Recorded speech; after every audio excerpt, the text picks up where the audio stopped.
Guys, welcome back to my YouTube channel. My name is Phyllis. If you're new here, thanks a lot for stopping by. So please don't forget to subscribe and like this video and comment down below. So in today's video, I want to give you guys a review of the electric pressure cooker that I got. I showed you guys on my last haul, so I just want to show you what I've been doing with it. So I actually started using it before I got the manual. The manual actually got here yesterday, and I just went through it, but I wasn't doing anything wrong before because it's automatic, so you can just read whatever it's written here and then you get to learn. So I want to show you guys a couple of things that I've been doing with it.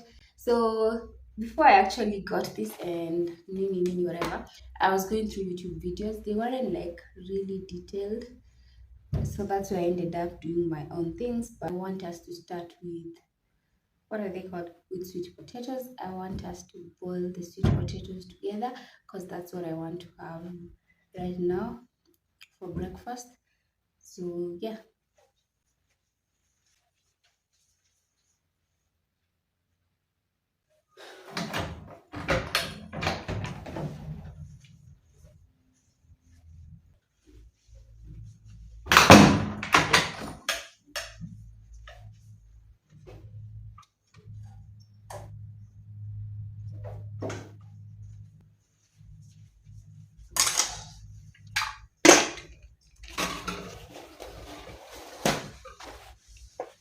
So I'd actually washed this one. You can wash it, and I think you can also wash the lid. Yeah, that's what this one. You can wash the lid. So guys, here are our sweet potatoes, and then here's our cooker. So this is the pot that it came with. I showed you guys last time, and then this is how it looks on the inside. So okay, and then there's this one that I'm going to use to like put the sweet potatoes up. I'll put the sweet potatoes on it, so like that, because I don't want to like dip them in the water.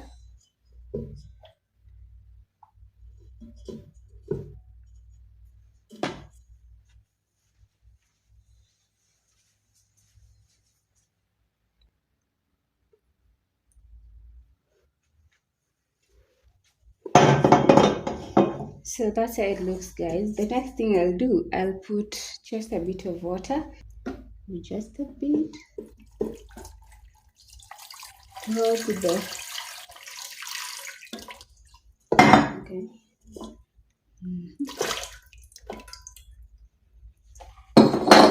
So I think that's enough.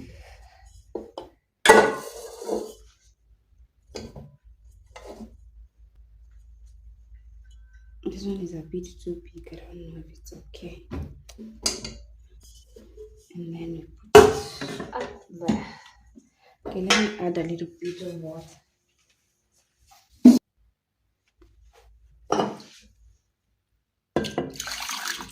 So some more. And then the lid. This one came from the lid. Let me show you guys. From these spaces over here, I fit it like that. The one there. So, and this is how the lid looks. So when the pressure is high, this one goes up, and then when the pressure is low, it goes down. You can, if you can't do it for a few minutes, about let's say 10 minutes for the pressure to like release itself and this one to go down, you can push this nozzle over here, which has this sign over here. So you're letting the pressure out. So for closing, they have like these locks over here. So this one is open, this one is closed. So we want to close it. Okay, so like that. So this lock, I don't know if you can see, this lock has to match the arrow over here. There's a small arrow over here. and then we plug it. So they recommend you unplug it once you're done, not leave the plug inside the socket. I've turned it on.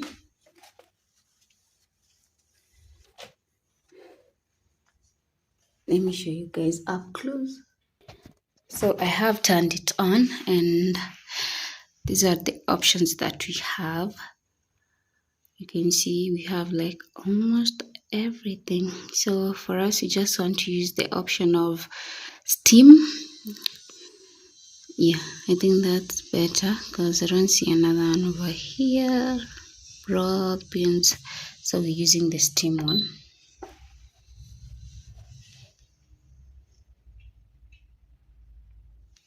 We have the medium one over here.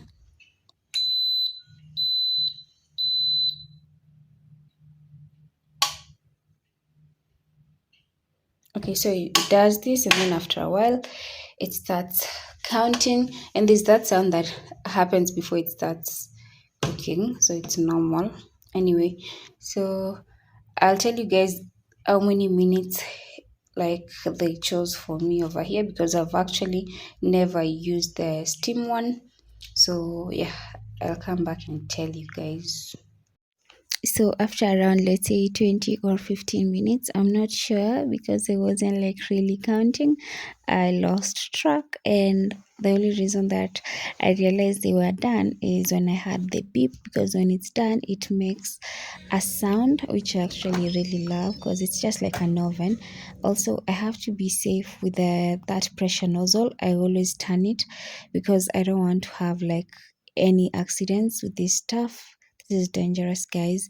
I've never had like any horror story about the electric one, but I know I've had about the other one. So my sweet potatoes were good, and one thing I can say about this one, it's perfect because they are not soggy like how they look when you make them inside a cooking pot. So they are actually dry in a good way. That's what I mean, dry in a good way, because the soggy one, the soggy sweet potatoes, sometimes they lose the actual taste, but these ones, they were so tasty. So I'm definitely going to be having sweet potatoes more often.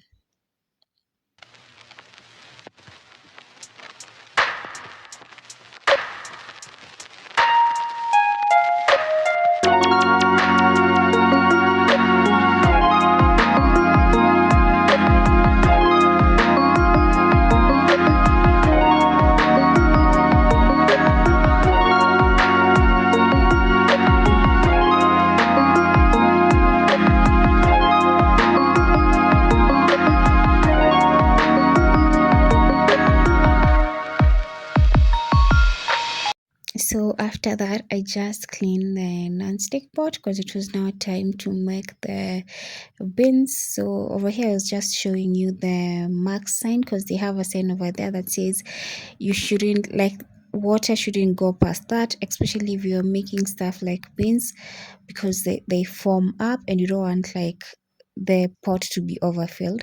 So I had my beans actually soaking overnight, because the last time I made beans with it, because that was the first thing that I made with it, I made beans and they were not soaked. So I had to use like the beans timer like twice. So after the timer went off, I had to repeat the process again because they were not done. They were like really hard. So I got the manual, and they say that you should actually soak stuff like beans before you cook them, for them to cook for a shorter time. So I did that this time round.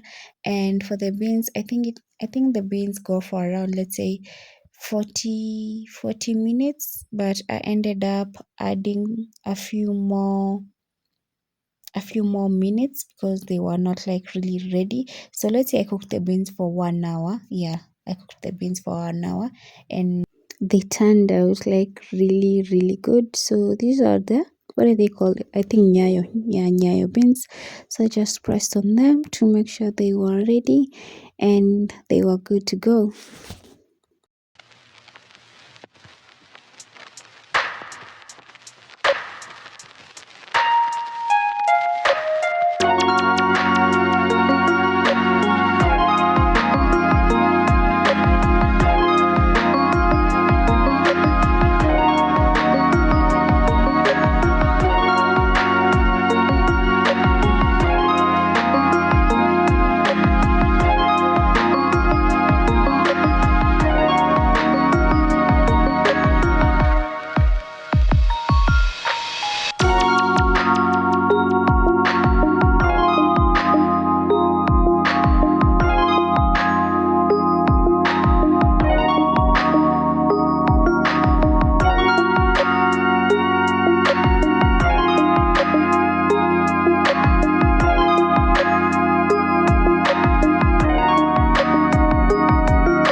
meat is actually one of those things that I've enjoyed making with the pressure cooker. It's so tasty and so tender. It makes meat so tender.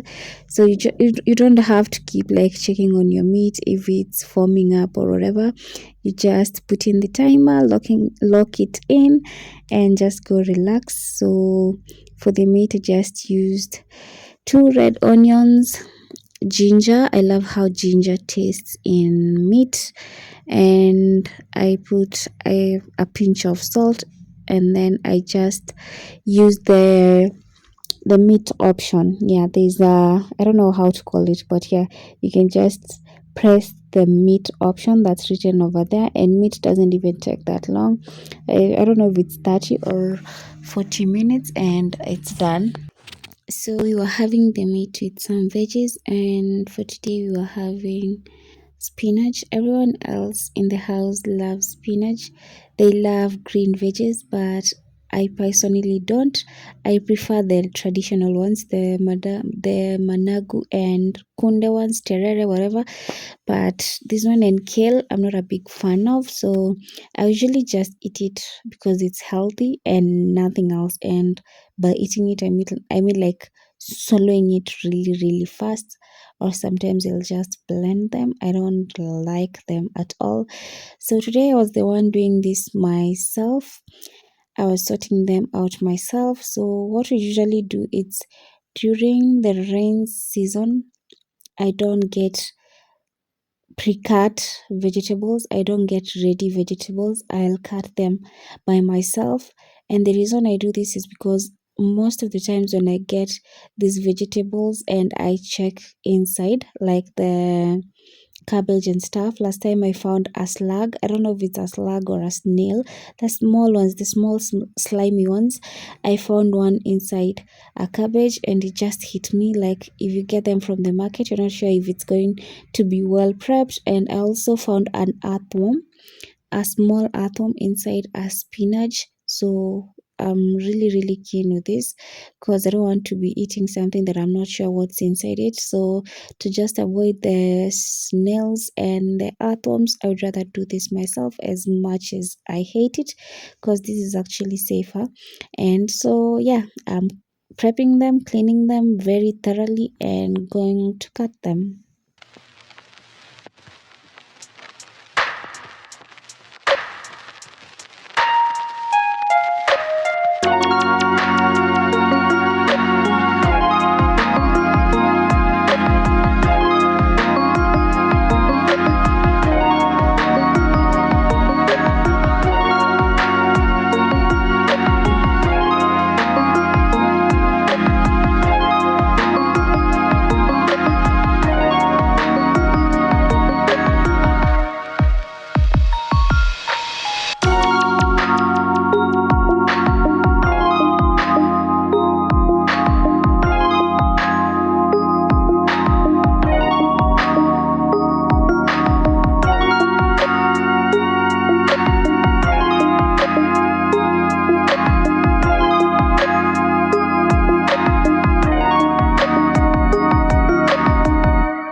So I didn't want to have like boring meat. It was already done and it was actually tasty, but I wanted to do more with it. So I decided to fry it a little bit, but it was already really fatty, so I didn't add any cooking oil.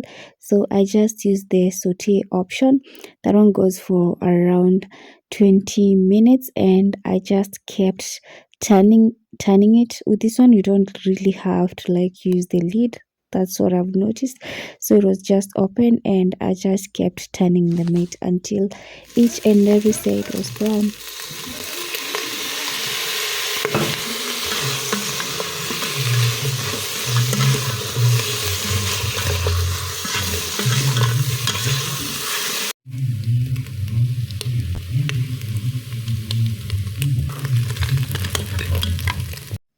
So dinner was now ready. We were having everything else with some ugali.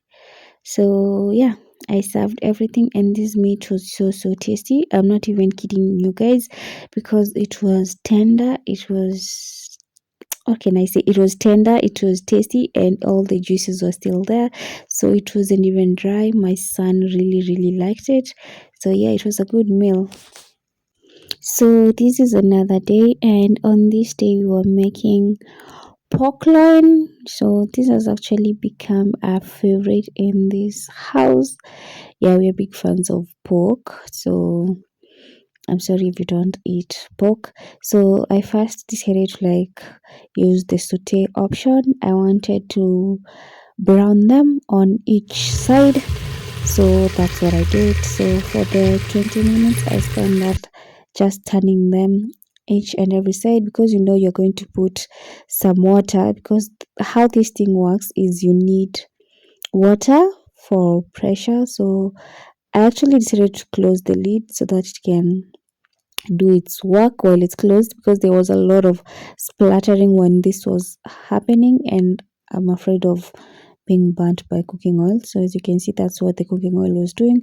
So I just kept turning it. No, I didn't keep turning it. I just turned them once for them to be brown. Yeah, and then I added a bit of water, and I used the meat option again for this one.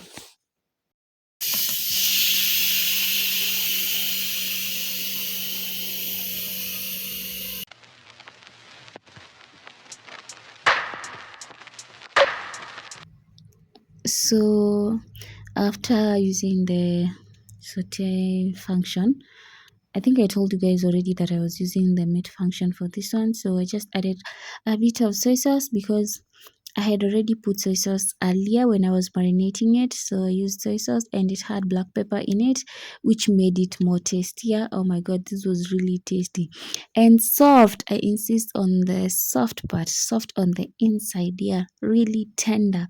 So you can just like, you don't have to struggle using a fork with this one.